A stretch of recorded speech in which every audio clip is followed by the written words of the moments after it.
My name is Blouse. My daddy, Joel Savage, is running to be our president. Here's why I think my daddy should be America's daddy too. My daddy will be the youngest president in U.S. history, and that is so cool.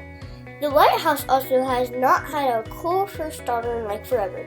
My daddy always says he loves every mom except mom. Mom said he won't vote for daddy because he is a deadbeat con man. But you don't have to be like mom. My dad promises that I'm the only mistake he has learned from. That is something you can trust. Pinky swear, love you, America. Love, Blouse. This ad was financed and produced by the Joel Savage, a true leader, PAC, not affiliated, parentheses, legally with Joel Savage or the Savage 2020 campaign.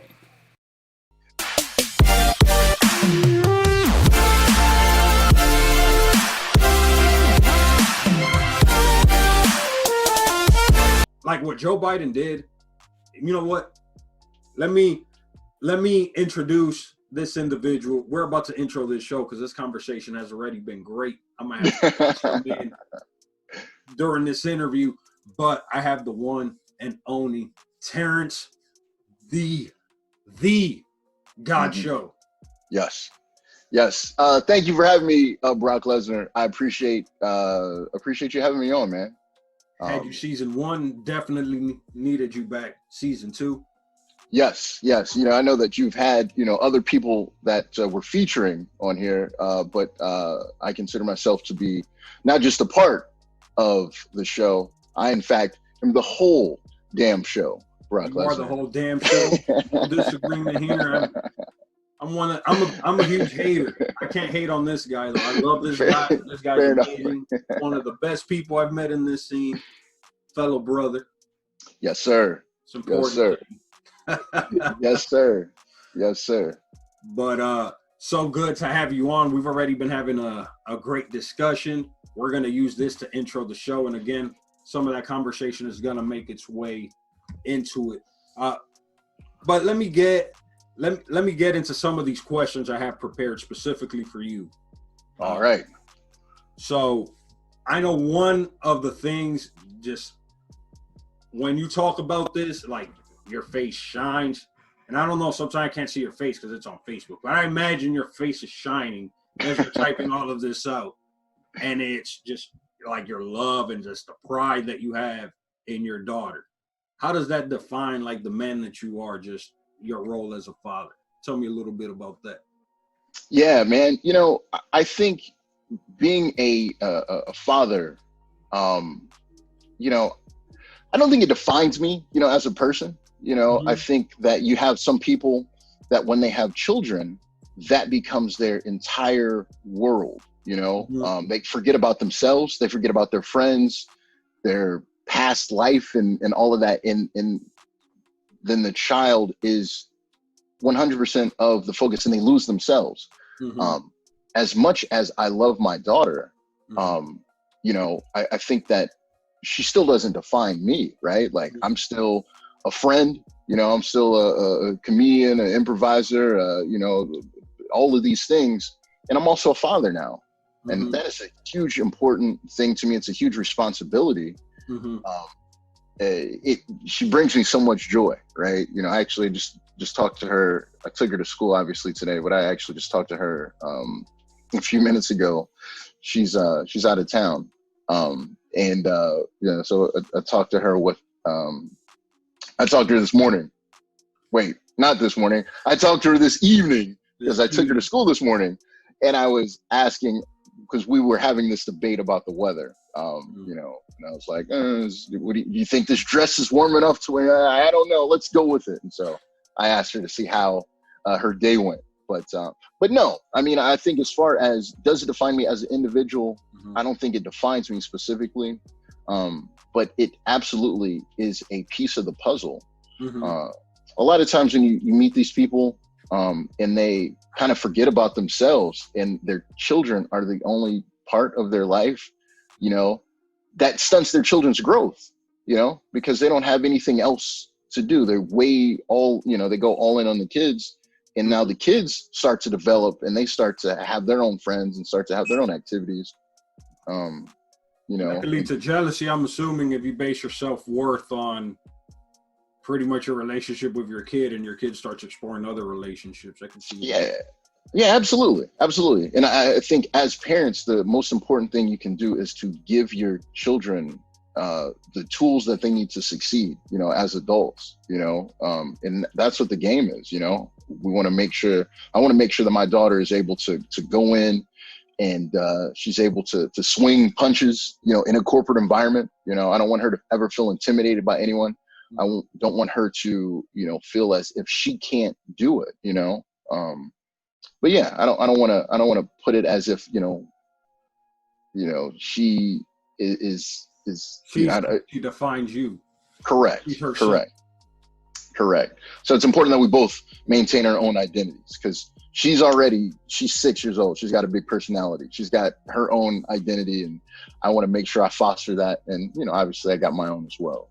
You see, even though she has her own identity, do you see your fingerprints in that big personality of hers? Absolutely. You know, I think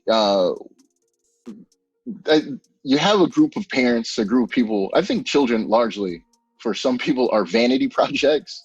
You know, like you look at, you know, I'm going to make sure that my child does this thing that I tried to do, what I was unable to accomplish. Or, you know, I want her to be a better XYZ than I was. A version of me. Yeah.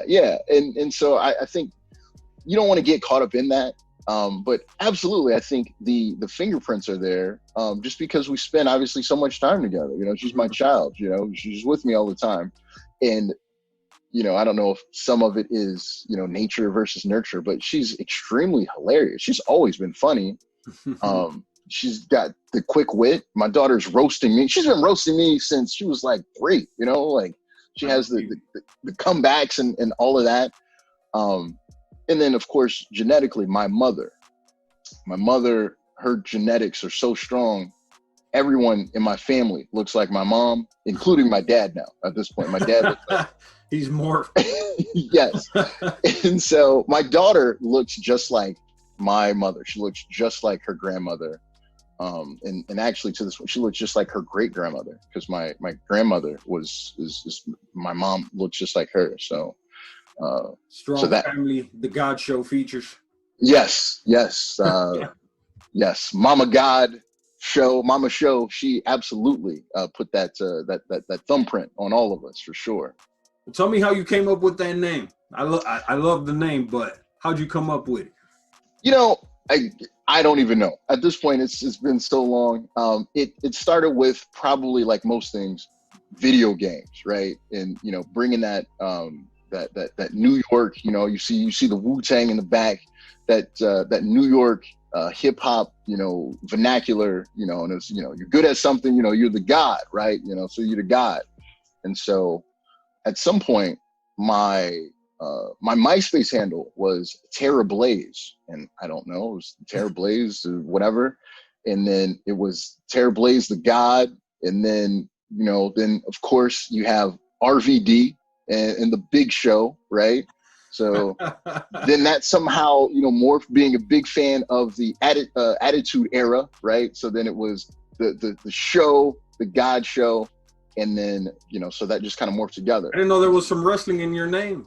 Oh yeah, absolutely. You know, you gotta put the RVD in there, and of course the Big Show, and so that was one of my taglines, right? Because we're in college and we're stupid.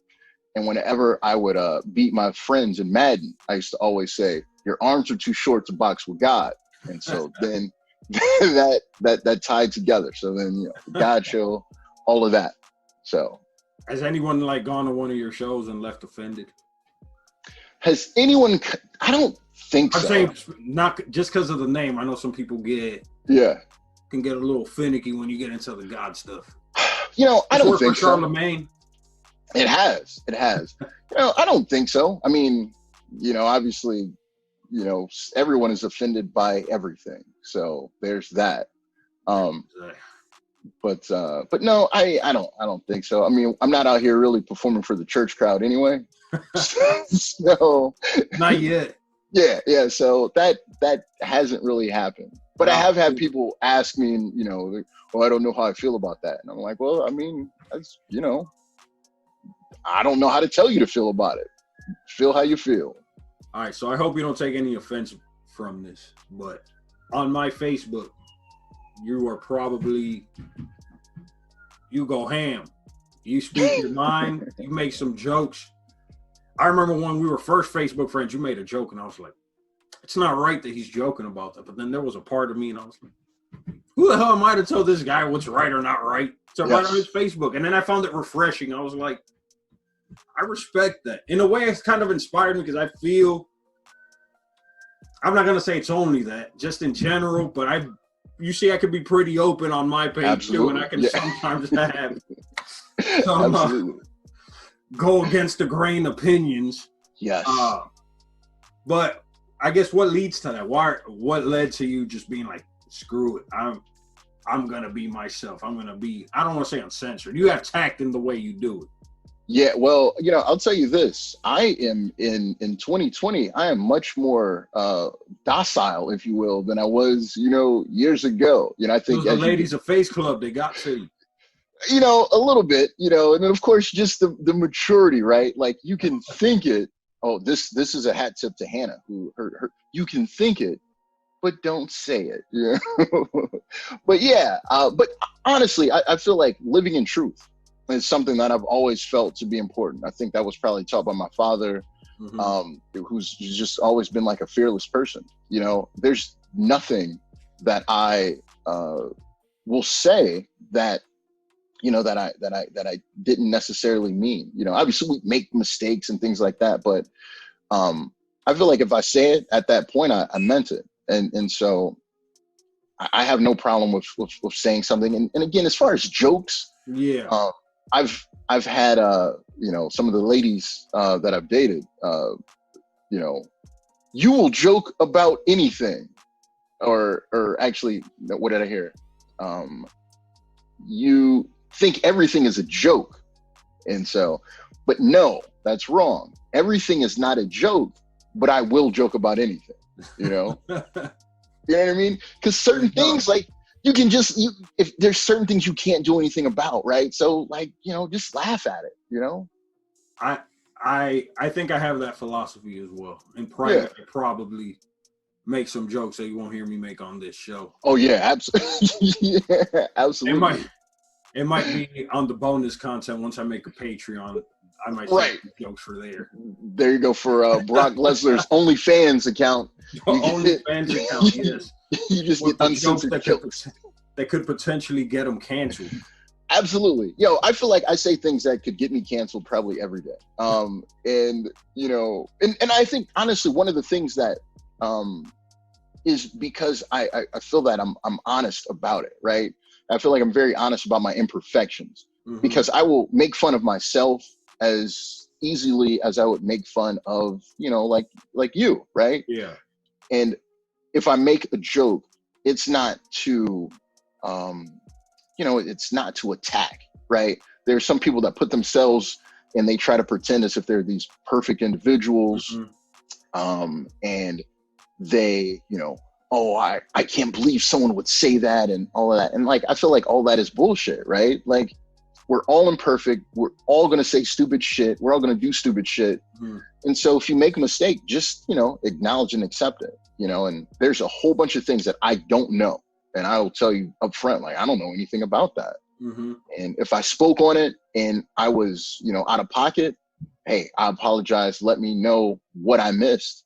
And I'll take the feedback, and I learn from it. So I think that's I'm sorry, go ahead. No.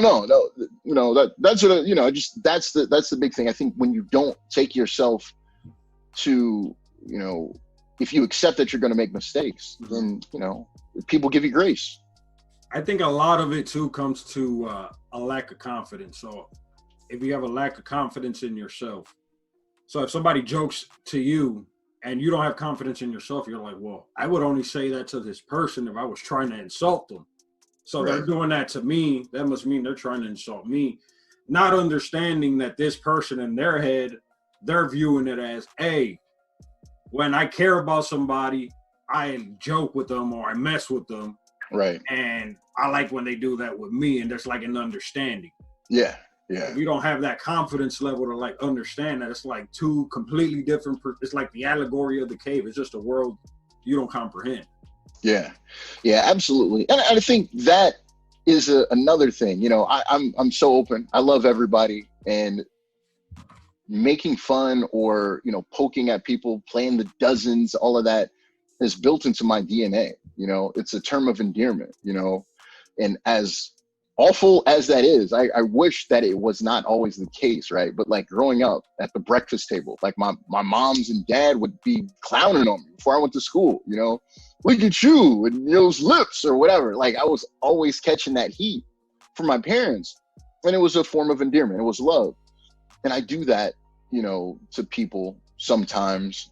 I need to, you know, I've learned to not always lean in on that.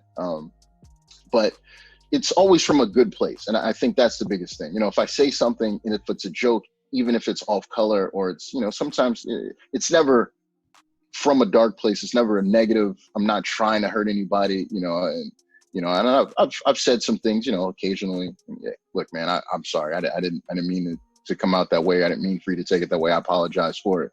But it's always coming from a good place. It's coming from a place of love. So I've noticed that you often, I mean, just in this conversation, but ever since I've met you, you are very close to your family. I think you went to one of my performances. You're like, I gotta go because my cousin just graduated from college. You were about to drive an hour or two because your cousin graduated. Even in this conversation, you've already brought up your sister, you brought up your dad, you brought up your mom. So it sounds like you have a very close-knit family. Is that accurate? Yeah, I do. I think, you know, it's the small, I have a really large family, but there's a small, you know, group where there's obviously the extreme closeness. My probably what you're referring to is probably like my nephew and nieces are extremely close to me, and they are incredible young people.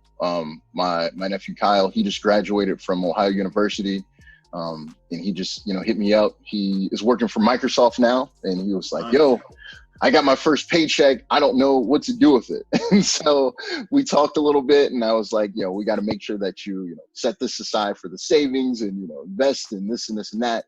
And so I think those relationships they mean a lot to me, that someone would entrust me with, you know, with that. My nieces, you know, my niece Keely, she graduated as valedictorian of her high school. My niece Bootsy just graduated. And so those relationships mean a lot to me, especially with young people, because I had my uncle Freddie who passed a few years ago with 2014. I had an extremely close relationship with him. As a young person, you're always looking to get advice from someone, but those people who are willing to give advice don't always have your best interest in mind, you know?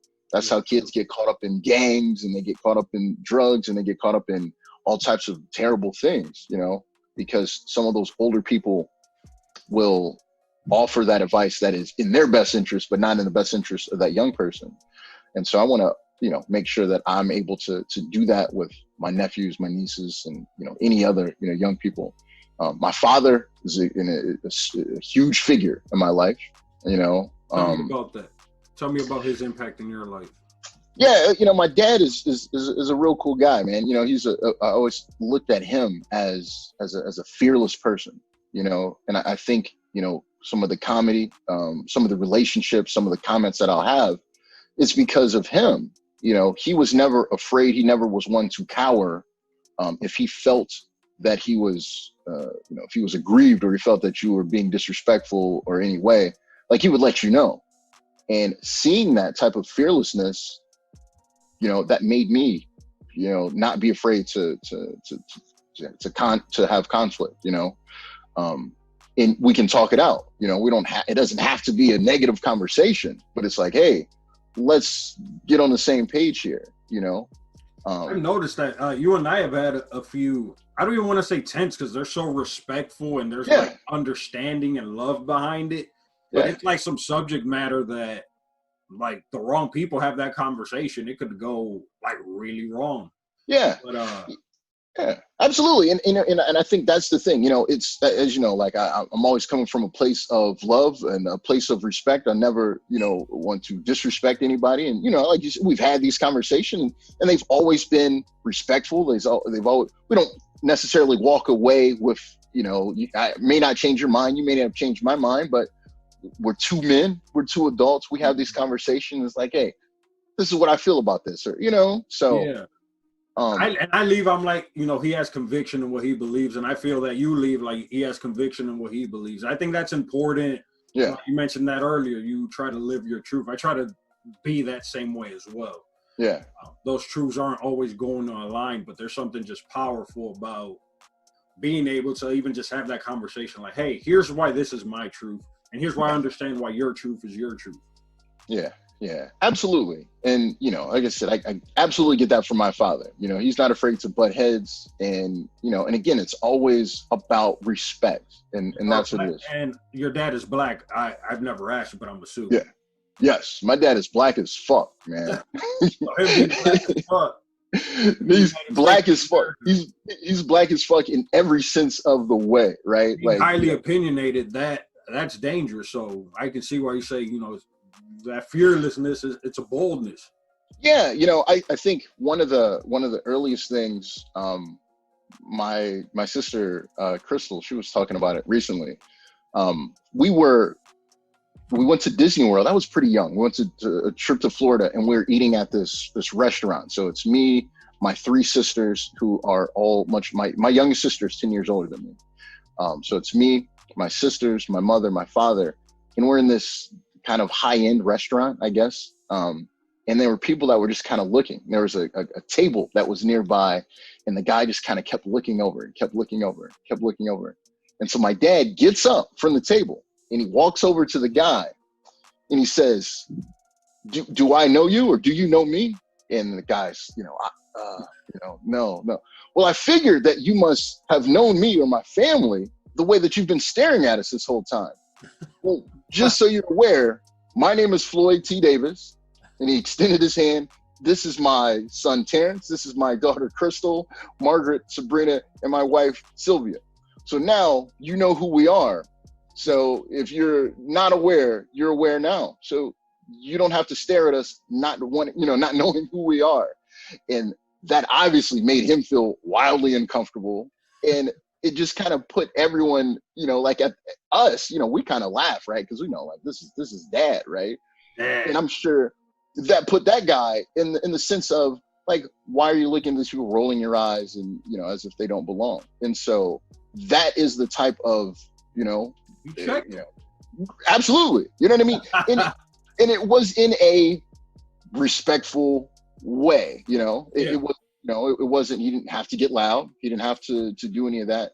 But for one, my dad, he's like 6'3", he's probably 270, so he doesn't really have to get too loud, but just walking over and then addressing people, because that is the type of thing. People will disrespect you to your face. They'll disrespect you from afar, but they're less likely to do it to your face. And you talk to them and it's like, hey, where are we at?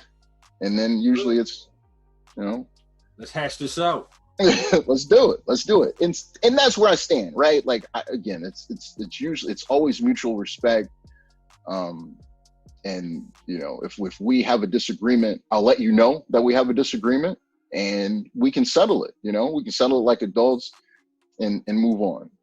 So in your upbringing, was your identity just as a black person in America or in this world in general? Was that something that was heavily ingrained in you by your parents and your family? Was that a big part of your upbringing? Yeah, absolutely. So I went. Oh, what was that? I'm sorry. You're from Youngstown? No, I'm from Mansfield. Mansfield. Mansfield. My bad. No, yes, absolutely. So my dad, as I said, he was. I remember like being very young, and my dad having a conversation, and he said that he never wanted a white person to know more about his history than he did. And so my dad, being the historian that he is, I grew up and there was a library in our basement and we had all of the Encyclopedia Britannicas, and then we also had like an encyclopedia of African American history and just various other things. And he had talked about, there was a situation where, I don't know if it was his friends or someone, and they had got into this engagement, and it was a white guy, and he was basically telling some of his friends, their history, and they didn't know, and so he was like, I'll never, ever walk away not knowing more about where I came from than someone else. And that really stuck with me, and so I think history at that point became really important. I was one of the few Black people in my high school, and so with my dad being Black as fuck, all of those lessons were always taught, because you're not going to learn about Juneteenth in a white school, right? You're not going to learn about the Tulsa massacre, right? You're not going to learn about that stuff in a white school. You're not going to learn about the Philadelphia Move bombing, right? You're not going to learn about these parts of history. These are all things you learned about in your household. You were educated on, really young. Absolutely, because you're not going to get that in a regular textbook, right? That they're gonna. And I talk to my daughter about those things now. Even as I obviously don't weigh her down with heavy subjects. But one thing that stuck out to me is she was talking about some of the civil unrest that she saw in the news, and I asked her, I said, what do you know about this, or what have you heard? And she said, well, my teacher had said, there were, when a long time ago, people weren't always nice to each other, and some people weren't nice to each other. And I was like, no. It's not some people were not nice, or we weren't nice to each other. People of color were on the, business end of this, right? So let's be very clear. And so we're having these conversations with a 6-year-old, because again, her teacher, and again, I don't expect a kindergarten teacher to provide these type of lessons, but if you're going to tell a story, you got to tell it correctly. So it's not a we weren't nice to each other. No, the civil rights movement was based on one party being treated unfairly. So let's get that shit out, right? No, for sure. My daughter had a hard time in school with, it was a mostly white school, and I think they had an activity where they like separated everyone. So it was like all the white students, and I guess the non-white students, and all like the non-white students got grouped together in this activity. And I think it was the first time all the kids kind of got identified as being different than the other kids. Yeah. I remember feeling some type of way about how that activity went down. It just like left a bad taste in my mouth, because I'm right. You just damn near just told the entire classroom, like, hey, you're the kids that are different. Right. I know that was a bigger lesson, but that kind of reminded me of what you just said. Like, when you gotta be careful with the lessons you're teaching, and what messaging is really you're putting out to these kids. You have to. I think, those lessons and those words are extremely important. Even when my daughter was in just like preschool, I remember I went into the classroom and I went to pick her up, and the teacher, I was taking her to school. And the teacher said, oh, here comes Miss Bossy Peyton. She's going to boss everybody around. And I was like, oh, no. We don't talk like that. She's not bossy. She has strong leadership skills. So these words are important, especially when you're talking about a young Black woman, right? And just or a woman in general, right? Like women are bossy, and, men are leaders, and that shit that doesn't fly. And so I had the short conversation with their teacher. Like, no. We don't refer to her as bossy. You can say that she's a leader. You can say that, whatever, however you want to word it, but let's not word it that way. Yeah. So put her in this lane of, now she feels some type of way because she wants to speak out on something, and now she feels she's doing something wrong. Yeah, absolutely. And, like I said, I think that small conversation is probably something that I learned from my father, right? Just something that simple. And I think that's the big thing. If you let people know up front, we're not I don't think that you're going to necessarily hurt someone's feelings in that way if you had that conversation early. I think what people tend to do is they eat it and they sit on it and they sit on it and they sit on it, and then all of a sudden there's 8 things that they're grieved with, and then it's a big shout and they're all upset. So I think if you tell people very early, you never have to lose your cool. All right, well, here's my real litmus test. Okay. To see how black your dad really is. Oof. Okay. Will he be voting for Joe Biden? You know what? My dad is not going to vote at all. As my father has recently gotten older, he's gotten more religious, and his religion dictates that, not to get involved in the politics in that way. Now, if you ask him politically his opinion, he'll tell you what his opinions are, but he chooses not to vote due to his faith.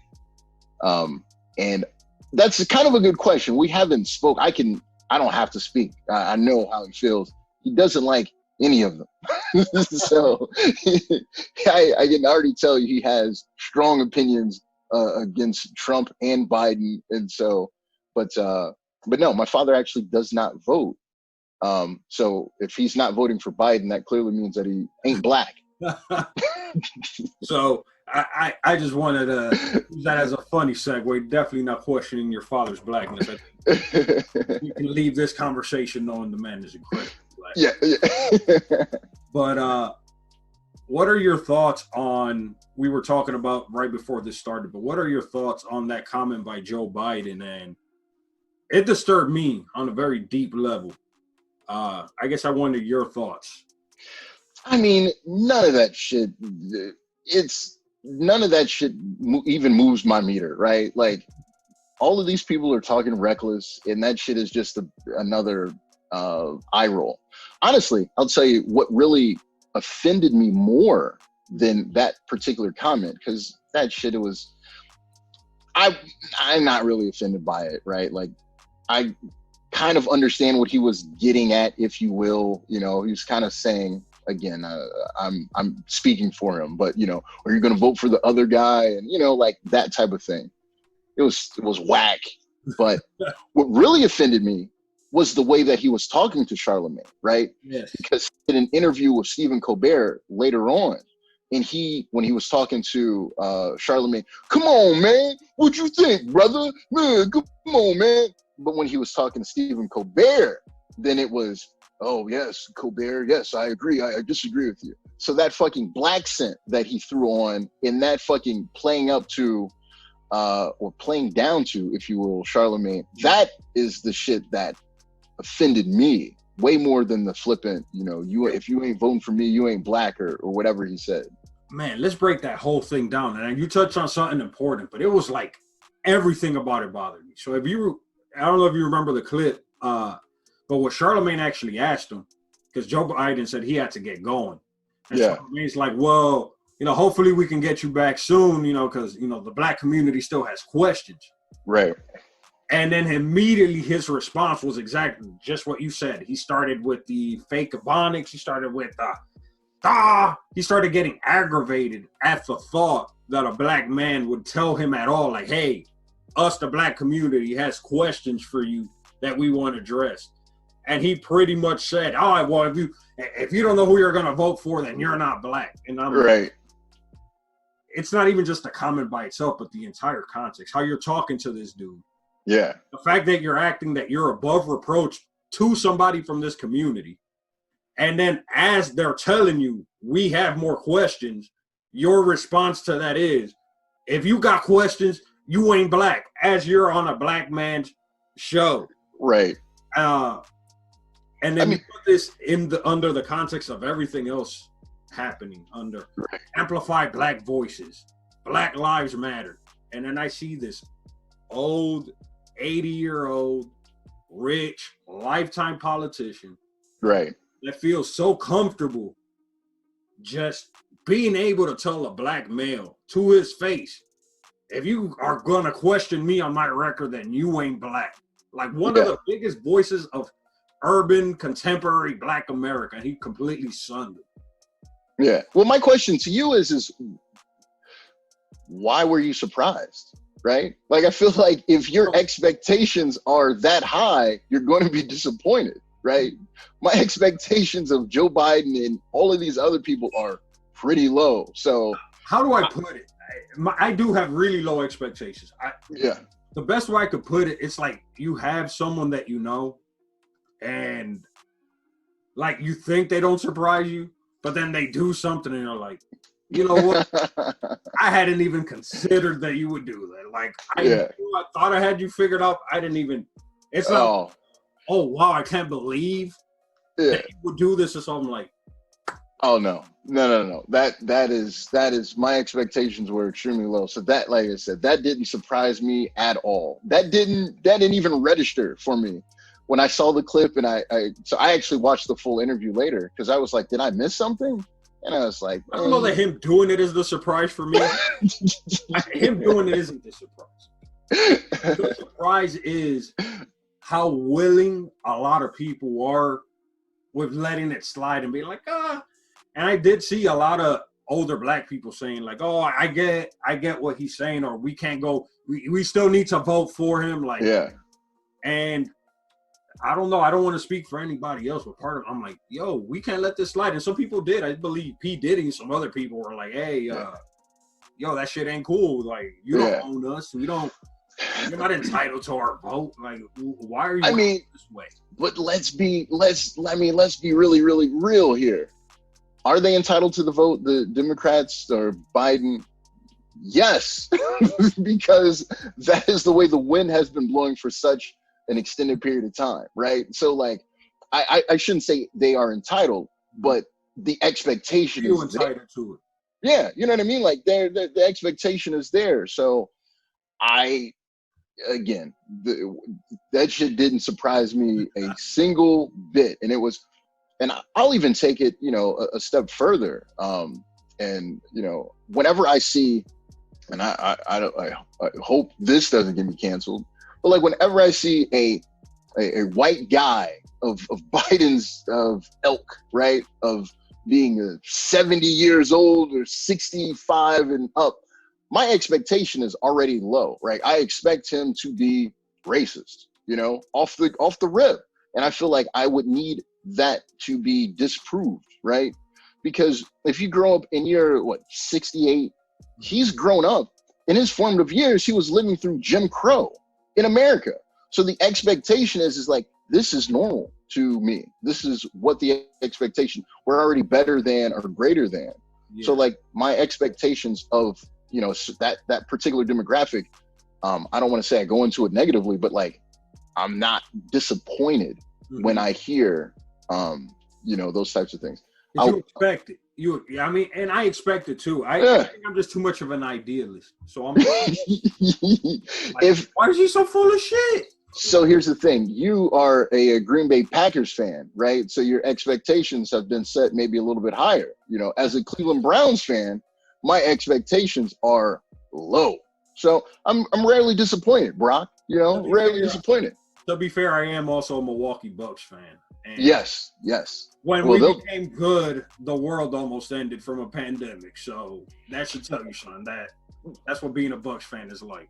This is true. I did see that they were able to tie the series up. I like how you said that when we became good, and they just lost to the fucking Orlando Magic.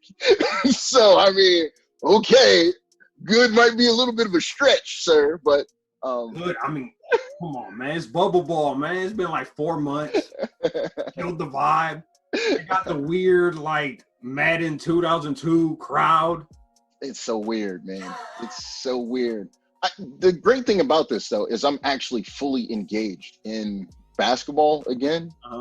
Because, like, before the bubble, I was really busy doing, improv and a bunch of other things, and I just kind of was not locked in. Like, basketball is my favorite sport, and I just wasn't really locked in. And also, it didn't help that the Cavs were terrible.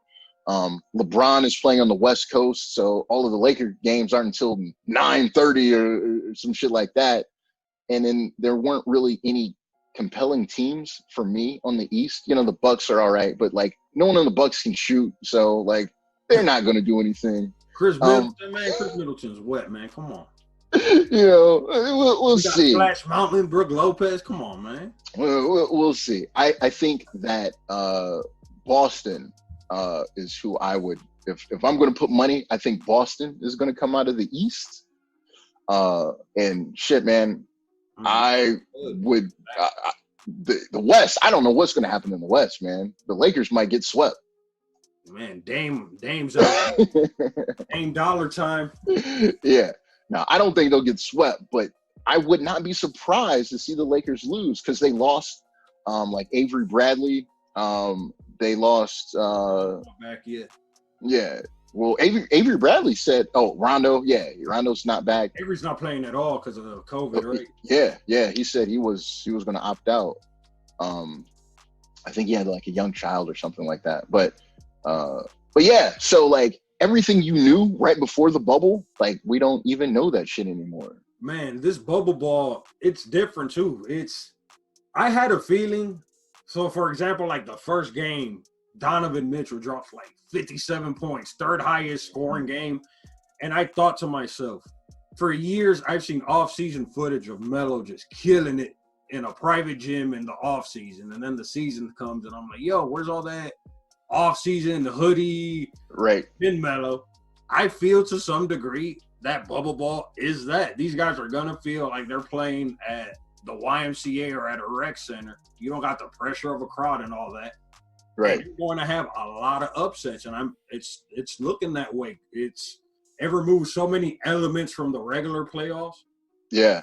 You might feel pressure of a crowd cheering you. They don't feel that all of a sudden, and they're killing. Not just the pressure, like the energy, right? Because, you know, like some people feed off of that energy. Like personally, I love that crowd energy, you know, like whether it be sports or like doing improv or whatever, like that energy that you get from the crowd, that gives you a little bit of a boost. If you're in a hostile environment, like my ego, my asshole gene is like, ooh, it's time to show up because they are not rooting, for me. Yeah. And then also the big thing is there's no home court advantage anymore. Like, you know, with the playoffs, you know. To be fair, the Magic have an unfair home court advantage. Just saying. Said by the Bucks fan. I just want to point it out. We should. I mean, for it. So here's the thing. You are probably correct because the amount of people in the stands are the same amount of people in the stands during the regular season Magic games as well. So if anyone is used to not playing in front of a crowd, it is the Orlando Magic. You are correct. Man, I think that's happening to somebody like LeBron. So like you pointed out, when you're LeBron, you're like a king. You're used to a king's welcome. Then you come, there's no one there, so you don't have the energy you're used to. So you're this scrub who's not used to having any sort of energy. You just got to operate with what you got. You're like, all right, LeBron was good. Right. Gotcha. And I think also probably, you know, the referees, I think that's probably the biggest thing that you'll get. I think if nothing else, the referees will probably call like a more fair game. Yeah. You know, because when the crowd is booing the referees and, you know, all of that, I think that puts a little bit of pressure on them to maybe lean one way or the other. But yeah, I think they'll probably call a little bit, you know, fair game now. So moving on from the bubble, I could talk basketball with you all day. Yes. Most of our listeners, I don't know, they may not be into basketball as much as we are. Fair enough. So I have a different question I wanted to segue to. So you mentioned that you were doing a lot of comedy. We know each other through comedy. We both do comedy here in Columbus, both men of color in a very white comedy scene. How is it for you navigating that? Is it difficult? Is it something you're okay with? Are there changes that maybe you would like to see that would make you more comfortable? Tell me a little about that. So that's kind of interesting. I think that the only challenge that I would have in this is doing the improv in certain references, you know, because I perform, as you know, with two groups. I perform with Affirmative Distraction, which is Columbus's only all Black improv group. I also perform with Face Club, which is one of Columbus's only groups with one black guy in it. There no, there's a lot of those, perhaps. I don't know. There's like, but you know, so as I told you, it's a diverse group of white people that I am with. Not a single blonde in the group. But so it's going from one environment to the other. So like if I'm doing a show with affirmative distraction, the crowd is, you know, there's more black faces in the crowd. You know, it's obviously a lot of white people are coming. The crowd is closer to 50-50, you know. When I'm performing with Face Club, doing, you know, the Improv Wars and some of those things, the crowds are largely white. And, you know, I go into the venue and I look around, I'm the only black person in the venue, you know, period. And so when you get those suggestions from the crowd, I remember one of the first shows that I did, someone had said something about Reba McEntire. And I was like, I don't know shit about Reba McEntire.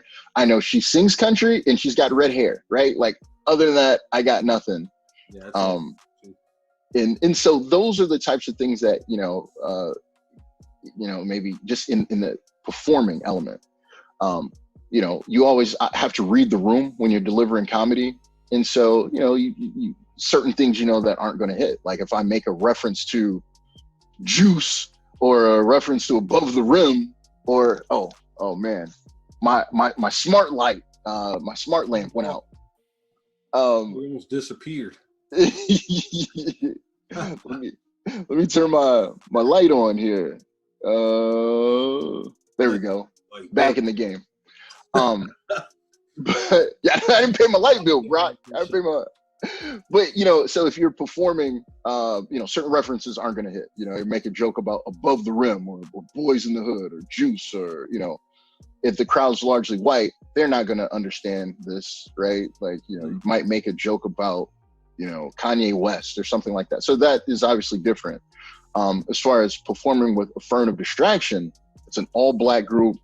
And I got on a moving train. So a lot of the grind work was already done, you know? Yeah. So like Joe had already set up the relationships with the vendors and the relationships with the performance spaces. So I just showed up and performed, you know, so a hat tip to him because he did those grinds. I didn't have to necessarily prove myself to say, hey, we can sell out this show and this and that. So he did a lot of that legwork there. So, I mean, that's really building the platform, doing the networking. Yeah. Promoting the value proposition of, hey, this show can bring X, Y, and Z to your venue. Yeah. And so that absolutely has opened up a lot of things for me. And I think that's why I talked to Sarah Storr about that. You know, the representation, you know, matters. When you have a all black group, that changes the dynamic for others to follow, right? And I think that's kind of interesting. It's funny that, you know, I'm pioneering here in 2019, 2020. But the relationships that, because of affirmative distraction success, you know, there's been, I don't know, like 15, you know, sellout shows in, you know, the last, you know, couple of, before COVID, we had sellouts of 130, 135, 130. So really nice. I checked it out. It's a really nice venue, large venue. Yeah.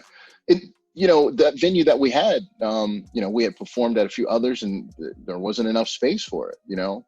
And so because of those relationships that I've dealt, so I'm able to talk to some of the people that own the venues and, you know, and I've done it, you know, hey, I perform with affirmative distraction, you know, we can sell out a crowd. I'd like to bring in, you know, something myself. And, you know, there were a lot of things in the works before, you know, the pandemic hit, and say, you know, hey, I can guarantee that I'm going to bring 70 people in here. And they're like, oh, well, absolutely. We know that you brought 130 in on Thursday. Yeah.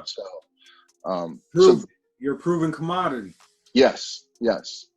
And that's huge. And what I like about that, and now he's taught you how to grind. I'm trying to learn how to grind myself. And that's what this is, building my own platform where I don't need to ask somebody for permission to speak my mind. I can create my own soapbox. for me to Yes. speak my mind. And that's what you guys are doing, really. You're creating, you don't have your own theater.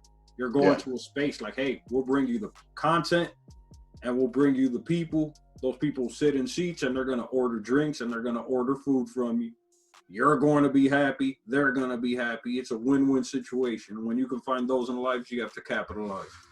Yeah, absolutely. And, you know, as you said, not a theater space, because the initial grind were in non, you know, I don't know, traditional, you know, venues, you know, so we were performing in the Pelican Room, which is a bar, right? So they have a performance, you know, space, and it wasn't necessarily conducive to improv, you know, but we set it up, we made it work, and bringing in people there that was selling, you know, 70, 80, we had 10 to 15 people. It was a standing room only.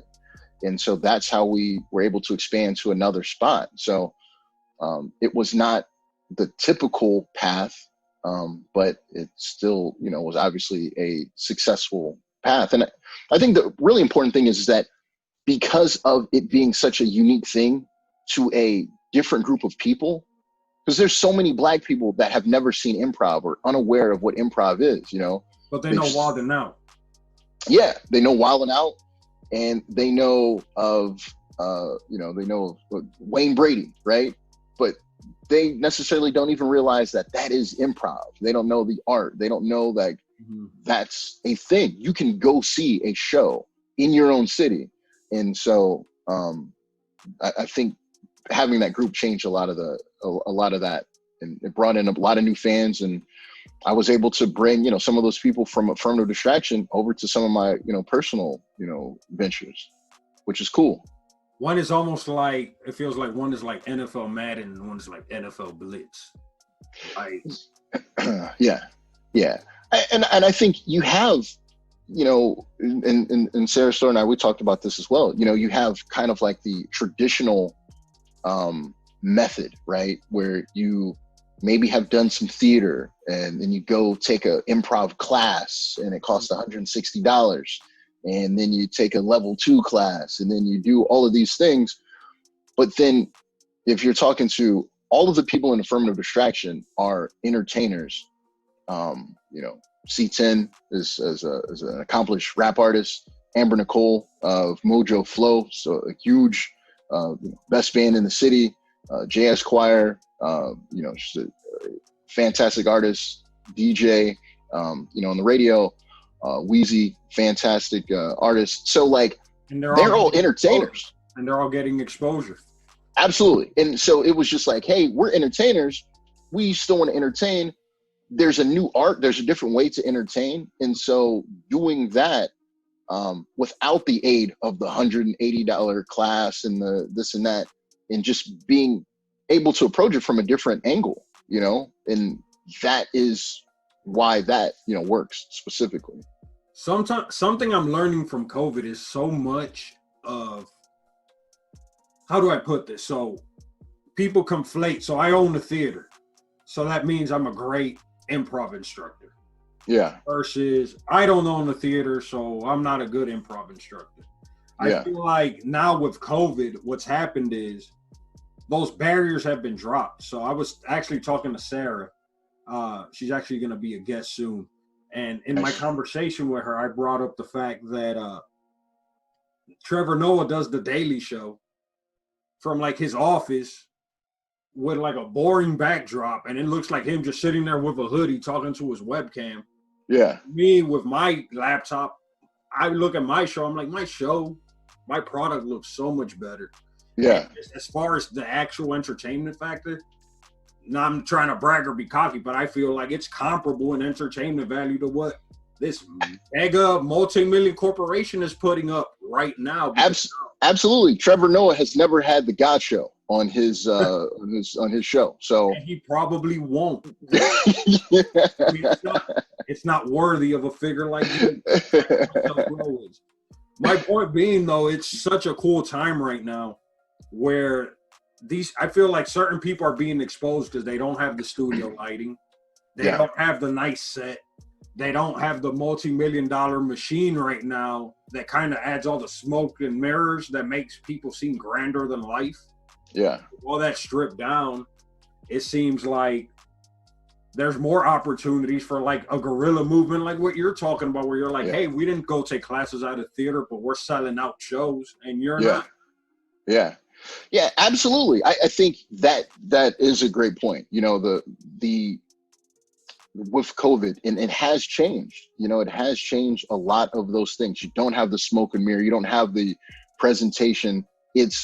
That's what it comes down to with all of these things. Can you draw a crowd? Can you bring in eyes to the product? Can you bring in dollars to the door? Mm-hmm. And that's what it is. So yeah, I like it's shining now too. When you remove all the smoke and mirrors, that's the good thing. Like the cream, now you're seeing the cream too without all the smoke. You're like, wow. Because sometimes you can be in an office with a boring backdrop and put on an amazing entertainment. Absolutely. And you know, even the when you talk, when you strip those things down, it's, are you entertained, right? Because as you said, you can have the backdrops and the mirrors and all of that, and it's like, I'm here for the show, but I'm not really enjoying it, right? It becomes a little bit more than that.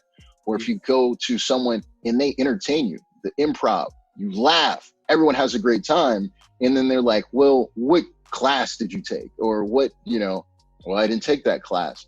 Or as you've been to plenty of improv shows, right? You can see the people that have gone to the classes and they've gone a certain way, and then there's no people at the show, right? Like you are there and you're performing in front of 6 people. Yeah.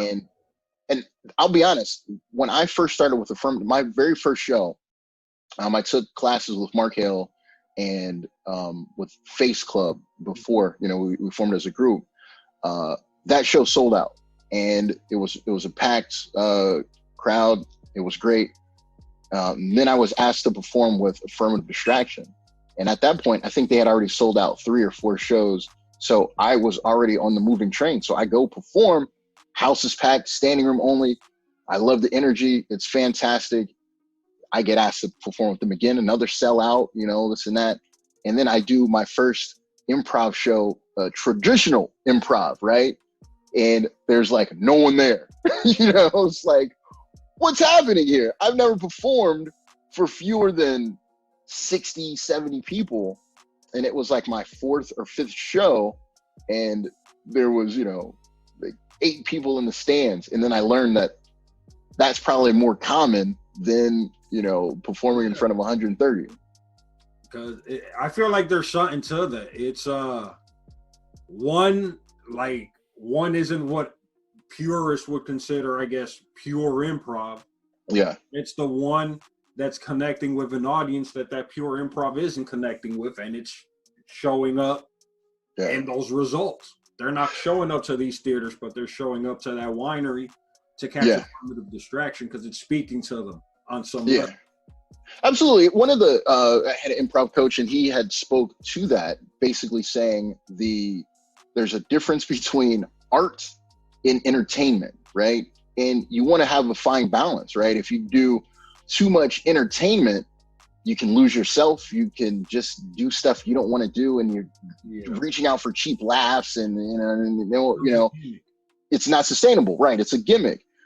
If you do art, then sometimes that can be like jerking yourself off, right? Like it's just it's just you, it's completely self-serving, and you are doing this thing where you're the only person that is enjoying it. So you have to kind of balance between both of them. And I think, you know, Affirmative Distraction is a great example of that. You know, I think the balance of entertainment and art, you know, obviously, you know, someone likes it, because, you know, a lot of people return for it. And it's not just, you know, that it's a family, you know, like when I go in, one of the great things about it is people want to hang out with you after the show, before the show. And it's a good, you know, a great environment. Like community is what it is. So it's, you know, something that I've learned that it's very important to build those relationships. When you do the art, you walk on stage, you perform, and then you go home. Nah, man, you know, talk to somebody, you know, because a lot of times they've never seen the improv. They want to know, how did you do that? How did you feel comfortable doing this? And so they want to have that conversation, and then other relationships have developed and been built. So that's one of the big takeaways that I've got. Are there any affirmative distraction shows coming up soon that people could go check out?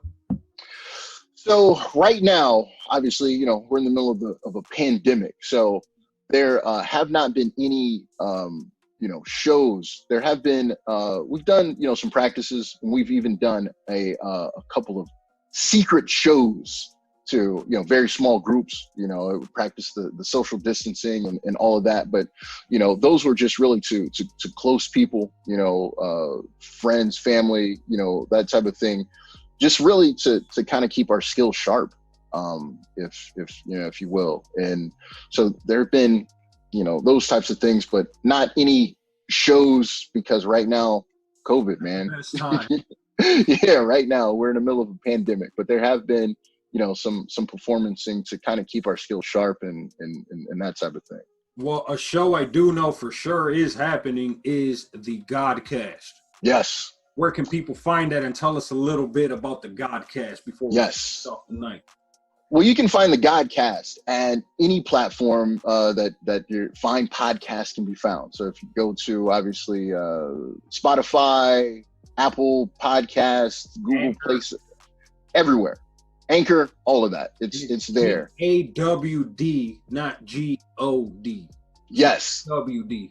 THA, so not THE, THA, GAWD. So the Godcast, and that was, something that I had kind of wanted to do for a while. And honestly, you were an inspiration for the Godcast, and I was like, I've kind of wanted to do this for a while. I've never, I kind of toyed around with it, and then working with you being on your podcast, it's like, you know what? I should actually, let's get this moving. And of course, with the pandemic, it's inspiring COINTELBRO. It's like a perpetuating. There we go. That's how it should be. Absolutely. I mean, I think that's what artists are inspired by other artists and fine art. So the fine work that you did, when I was on the COINTELBRO first season, and that kind of, but with the pandemic, everyone being home, being in the same place, and not being able to reach out and talk to people, I said, you know what? I want to. The goal of the Godcast was to interview anyone who was on my friends list, on my social media feed. Because just like everyone, you look at these people in your social media feeds and you're like, who the hell is this person? Why am I following this person? Why are they following me? They just had a baby. Who the fuck is this baby? What is this? So I said, I'm going to interview these people and figure out who the hell they are. During the pandemic, I actually largely focused on a lot of local improvisers, people that I have seen perform, but maybe never had conversations with. And so, I just last week, I had the last few weeks have been great. I had Sarah Storer on, who I've seen perform, big fan of hers, but had never had like a conversation with her. And so it was cool. We got to, we're friends now, we got to rap for, a couple hours, and, Amber Nicole, I just did, Stephanie Jorgensen, was a person. So all of these people that I've seen perform, that I'm fans of, but never had the ability to sit down and talk. That's what the Godcast is about. And it's been a lot of fun. And I know they're all your babies, but if you could give a recommendation right now of just a must-see episode. Oof. On the spot. Man, that's tough. There's a lot of good ones. Man. I guess listen, you don't really see a podcast. Yes. Yeah, maybe you've inspired me to start doing some visual stuff. I would say go on Anchor, go on Spotify, and pick any episode of the Godcast, and you will enjoy it. Everything is so. So I think the Sarah Storer was great because this is a person that I've followed. She's a fantastic performer, coach, instructor, and she's really introverted. So I think that having the conversation, like, I really enjoyed speaking with her and getting to know her. So that was really great. Amber Nicole, she is a fantastic performer. She's got one of the best voices in the city by far, in this learning about some of the things that she brought into her performance. She sings while working on basically like a treadmill, you know, like she's singing full throated while doing like some sort of marathon to keep the you know, that cardiovascular dexterity, right? And She's an athlete. She is. The episode I did with the Trash Boys, Ed and Clay, those dudes are both insane. So like, it was just hilarious, and we just pretty much moved away from questions and just talked shit for, you know, 45 minutes. Candace, you know, with Face Club, we talked for like 4 hours, and you know, that was the worst editing I had to do. I had to cut out 3.5 hours worth of material, right? So all of them, man, all of them. Check them out wherever your favorite podcast can be found. Now, I cannot let you leave without one last final question. And yes, I do want to see a video version of the Godcast. And it's so easy. It's so easy to do, because what I do is I can upload this to YouTube, and then I go to YouTube to MP3 converter, and I script the MP3 and I just upload that as the podcast. There you go. Any extra work, and I get to do this. So just a tip for you, so we continue inspiring each other. Very nice. Very nice. I cannot let you leave without knowing. Okay. Are you going to hit up that pregnant girl when she pops that little thing? No. You know, that was a misconnection. I didn't get her contact information. For anyone who was watching this, Brock is referring to, I was at McDonald's, and a young lady, she approached me. I guess she liked my locks apparently, or whatever. And she said, you know, I think that, you know, as soon as I pop this little thing out, we can go on a date. And she had to be like 9 months pregnant, you know, and so she wanted that date soon. Yeah, you know, I mean, it's probably time. I should have but I just didn't feel comfortable with the whole COVID stuff. You know, I don't know. She might be dirty. You know, she might be out here without a mask. You know, she could be, you know, without a mask. Never know. They could be infected these days, man. You avoid it. This is true. So I'm staying away. I actually read a report recently. They had some of the colleges that are going back to campus. I forget the name of the school, but in one of their packets, it said one of the best ways to avoid COVID is to wear a mask while having sex. So like they just skipped the condoms and all this other stuff, but wear a mask while having sex when you get to campus. So if you're a listener or viewer on this show and you have sex with a mask on, let me know. I just want to know if there's really people out there right now having sex with their partner while wearing a mask. All right, so here's the thing here. Here's the thing, Mr. Lesnar. It is probably, I'm sure there's a whole bunch of people that are doing that, okay? They're not doing it to protect themselves from COVID. Okay. I need to make the distinction. You're wearing the mask specifically to protect you and your partner from COVID-19. Yeah. They're doing it because they're into some freaky shit. That's what they're doing it for. Any other reasons, what you do, it's none of my business. But if you wear a mask for COVID-19 prevention reasons while having sex with your partner, please send me a message. No picture evidence needed, no footage. Yeah, no video footage. It's your word, I will take your word. Terrance, thank you so much for coming on. Of course, it was a blast. I knew it would be. It always is. It is always a blast, sir. I appreciate you having me on, and got to get you on the Godcast soon, man. I'm gonna fire up the second season. I think I'm gonna save you for the second season because the first one is wrapping up. But I want you on. You obviously know. Let's do it. Season 2, Barack Lesnar on the Godcast. It's going to happen. It is on footage. This is a contract. I will. Yes, sir. You don't meet the terms. Thank you, my friend. Listeners and viewers, we talked a lot about Sarah Storr. She will be the guest next week, God willing, and that's G-O-D willing. We'll be on the podcast next week.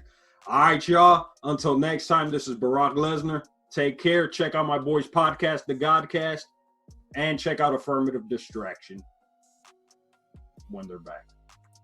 All right, y'all. Peace out. All right, y'all.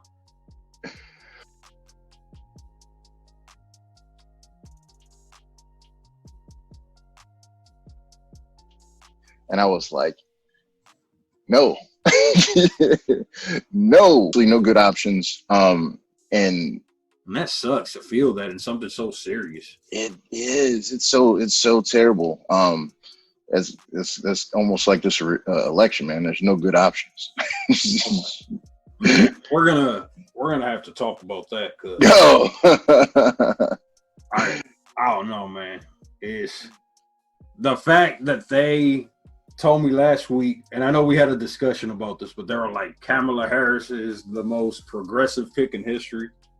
And then their convention yesterday, all they did is promote how Republican they actually are. Like the entire convention was like, look at all these old white men. Here's a Republican. Like we're not like those crazy liberals. You don't have to worry about that. And I'm like, well, I'm one of those crazy liberals. You're going out of your way to let everybody know you're not like. I think the biggest thing to me is just the idea that they have continued to, they're trying to run the same campaign that they did, in 2016. And like, they're somehow expecting that there's going to be like a different result, like it's literally the same thing that they're running. We're going with the identity politics and all that. It's insane, except Hillary Clinton was way more popular than Joe Biden. He was, and so that was, and I think that's kind of what I don't like, and any of the people that are on the vote blue, no matter who, I talked to my sister about it, and it's like, in that, you're not going to bring anybody in, right? Like the people who are going to vote blue, no matter who, like they're already doing that, right? Like we're already doing, So I have a theory. I have a theory related to that. So I'm based on my calculations, just everything happening, and I'm like, what are the Dems trying to accomplish here? I only see two alternatives. One, they for sure want Kamala. How do I pronounce it correctly? I don't know. Is it Kamala Harris? Kamala. I'm probably fucking it up also. I don't know. I feel like it depends, like, on which side of her ethnicity she was pushing that year. Because a few years ago, it was.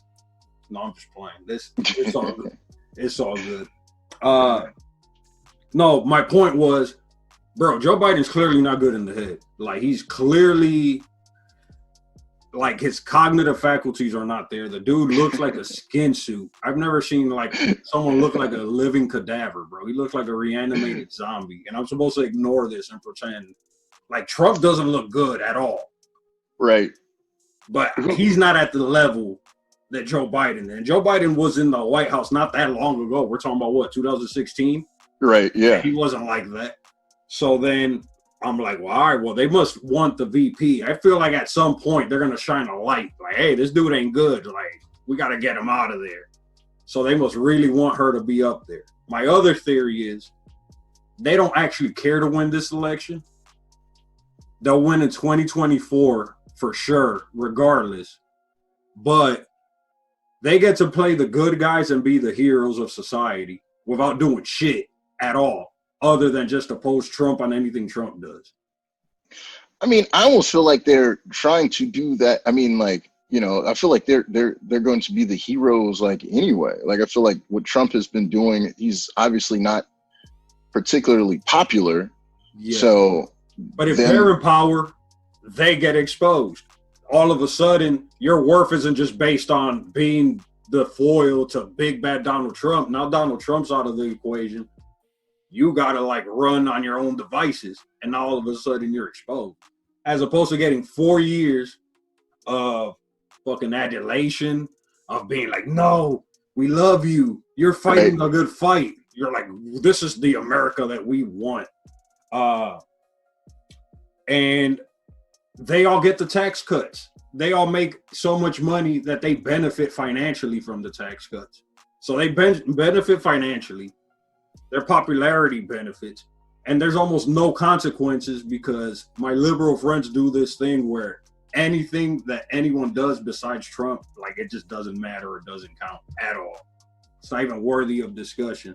So you kind of have like this cover almost where you get away with shit. Like, I have so many friends that'll tell me that they hate Donald Trump because he has connections with Epstein, and they'll swear that they don't defend Bill Clinton. But then Bill Clinton speaks at the convention and they ain't got shit to say about it. Man, look, I think it was Ice-T. He said it recently on Twitter. He said left, right, it's wings of the same bird. So you know what I mean? Like, it's wings of the same bird. It's all the same shit. And that's the thing that what I really hate, especially with politics nowadays, is the fact that everything is so, there's no like middle ground in any way. Yeah. And not even, it's just that everyone has basically turned into like a single issue, you know, like voter, if you will, right? So like, what if you decide, you know, hey, I want to pay for the post office, and I also want to pay for law enforcement. Like, you're just a man with no fucking island, right? Like, you're a man with no country. Or if you decide, you know, something like, you know, I disagree with abortion, but I really want a clean environment. Like, what do you do then? You know what I mean? Like, here are your options. Yeah, everyone fucking hates you, so you can't have, you know, any of those things. Man, could you imagine if anything else operated the way our politics does? Like, you went to a restaurant and they're like, well, here are your two menus. There's this item or there's this item. That's it. You got this one is slightly better than the other one, so I gotta have this one. You have one or the other. Yeah, I hate it. I hate it. And I think that's, you know, I don't know exactly when it started to get worse and kind of, I kind of think it was the election. Was it the second Bush? I think it was the second Bush. Yeah, because I think the Kerry Edwards, that was one of the ones in most recent history where the popular vote went to the loser. And then I remember they took that to, you know, to courts and all of that. And I kind of think that's when, at least in my recent history, politically, is when everything, it just gravitated to either left hard or right hard. And any of that, I accept everything that the leftists will do, or I accept everything that the right will do. Yeah. You know, like, I'm for, I do this weird thing. Like, I like the First Amendment. Yeah. And I like the Second Amendment too. Right. And it's funny because I'll see people defend the Second Amendment and then in a different breath be like, well, the First Amendment, you know, it's not that important. And then you'll see the other side do the exact same thing. Like, well, the First Amendment is super important, but, you know, the Second Amendment, I don't know about that one. Well, Chris Rock had it was Dave Chappelle. Dave Chappelle had the bit where he said, you know, the First Amendment, you know, is extremely important. And, you know, you can say whatever you want to say. Yeah. So then the second one was even more important because I can say whatever I want to say, and now I can back it up. There's a lot of confusing messaging that just comes. I think the hard part for me is I grew up like a Democrat. Like, that's the party that I believed represented us because they do a good job of convincing you of that. And now I see, like, you get indoctrinated through school thinking that way, through college thinking that way, and you believe it. I mean, they put Obama there, a guy that looked like me. How could I not? How could this not be the party that represents me? But then that's when I realized that they can run their agenda with people who look like me, make people like me happy, but the same agenda keeps moving forward, regardless if it's a person that looks like me or not. That was actually what was hard for me, was seeing, I hated Bush. I'm like, I want Bush gone. I want Bush gone. And having this like passionate hate for George Bush. Right. And this love and like, oh, I can't wait for Obama to be president. And then he was president. And then the wars continued. But all of a sudden, all my liberal friends that hated war during Bush, all of a sudden, it's like, they didn't hate war all of a sudden. Right. You know, I still did. I just, the thing I hate the most is that it is not a matter of, politics have largely become like your sports team, right? there's just complete acceptance. You check the terms and you're in, right? The terms and conditions, you're checked and you're all the way in. And if they decide that they're going to do this, you got to stand behind it. If they decide they're going to do that, like, you stand behind it. And there's very few people that have, that you have a discussion with politically that are just like, you know what, I agree with this, but I disagree with that. My values financially are conservative, but my other principles are liberal. I think a woman should have the right to choose with her own body. But conservatively, financially, I don't think that, my money should go to these types of things. And it's whack. You know what I mean? Like, I hate having those conversations because you just opt into absolutely everything without any reason. And I'm not for it. I think that's happening a lot, and I think a lot more people are identifying as independent for that reason, which is why this election is so insane to me, because when I talk about the Democrats, people just assume it's because I'm a Republican. But honestly, I have maybe 3 Republican friends on my entire Facebook. I have no one, maybe 2 people, 3 people tops, who say anything positive about Donald Trump. So if I talk shit constantly about Donald Trump, it would be me adding to an echo chamber of literally everyone else already doing the exact same thing. Right.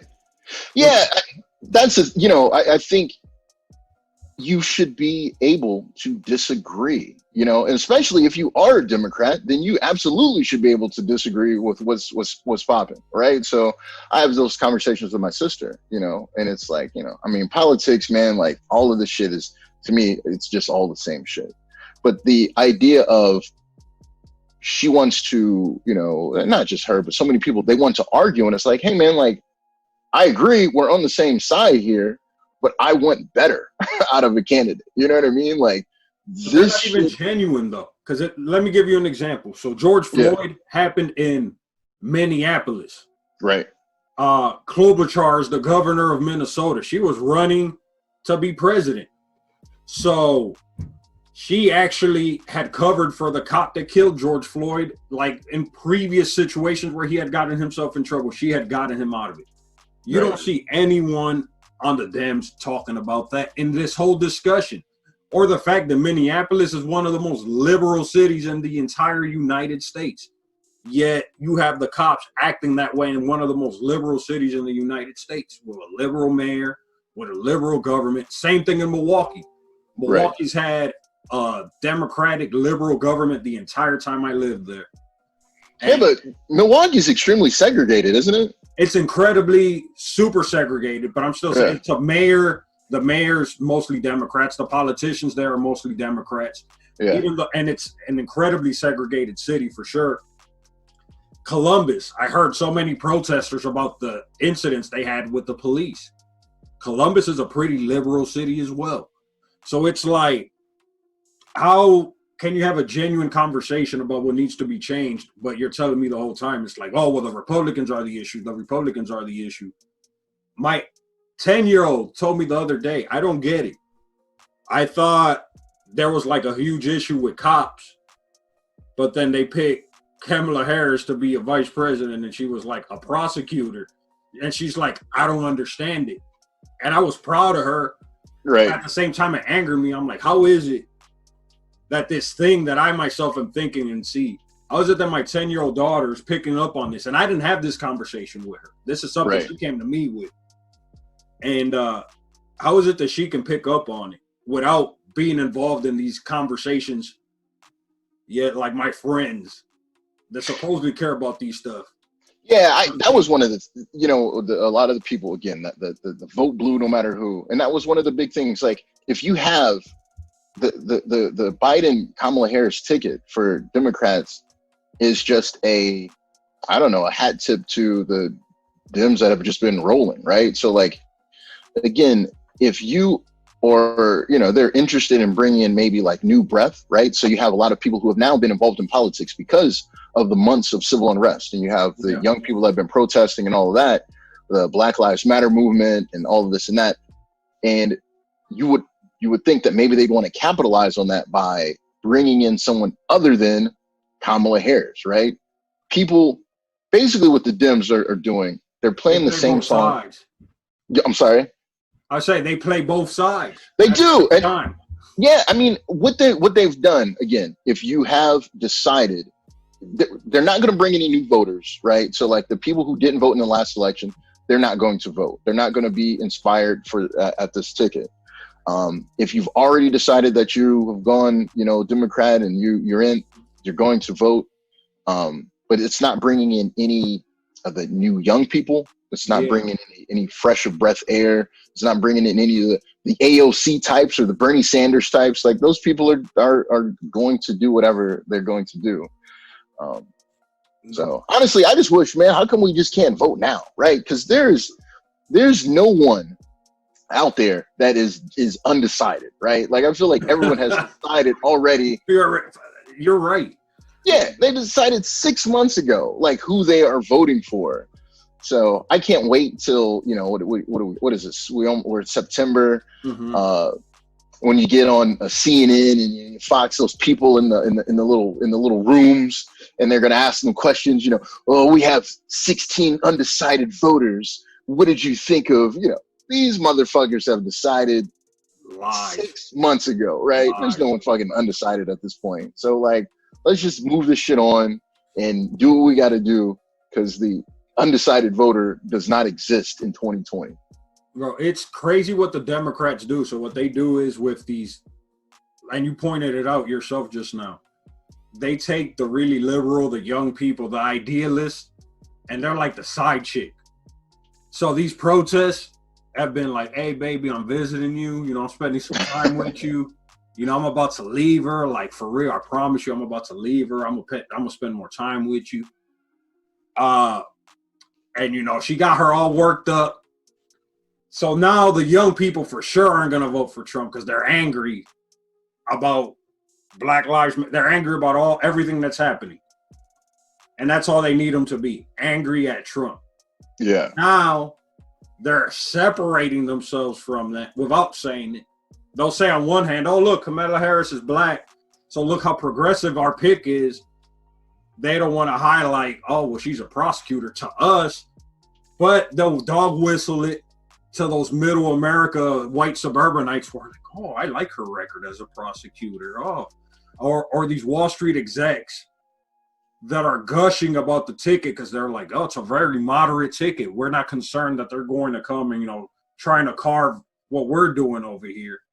Right. So you can tell what areas already are off limits. But at the same time, the vote blue, no matter who people are trying to convince me this is a very progressive ticket.